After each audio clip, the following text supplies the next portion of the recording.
general public comment. The first is Adrienne Dunavin. Please go ahead, you have 3 minutes. Hi, my name is Adrienne Dunavin. And at last week's City Commission meeting, I made a comment about my concerns regarding the 27th Road Expansion Project and how by increasing traffic through the 27th Street and Caton intersection, the road the city is proposing to build will make this intersection more congested and more dangerous. Today, I'm here to express my concerns about the process behind this project.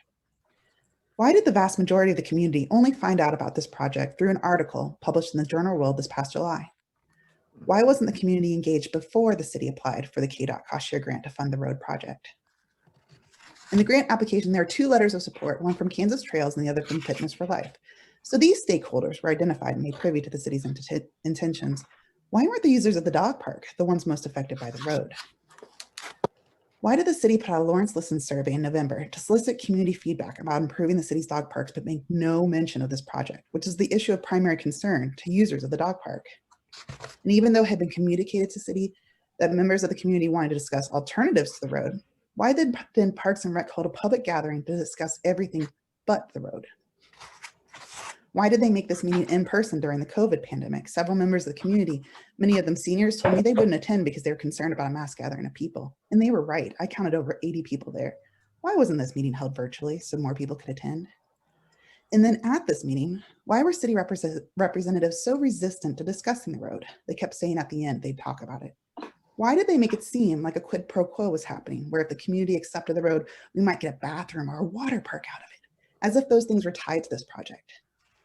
And why is the steering committee to discuss alternatives to the road only being formed after the city commission approves funding for the road? And lastly, why was item B7E added to the consent agenda for today's meeting? Last week, we were explicitly told that the project will be brought to a vote on October 20th. So why is funding being discussed this week? Why weren't members of the Mutt Run advocacy group notified that this budget item would be on the agenda today? It almost appears like city staff were just hoping we wouldn't notice. So I'm new to all this. I'm not as involved with city planning as I probably should be. I'm just a member of the community that really likes to walk their dog away from traffic. So this is just an outsider's perspective, but I have to say I'm shocked by how the city has moved forward with this project. The process for it has not just lacked transparency, it's been openly subversive and maybe even a little hostile. If city staff are so confident in the broad community support for this project, why are they pursuing it in a way that seems so underhanded?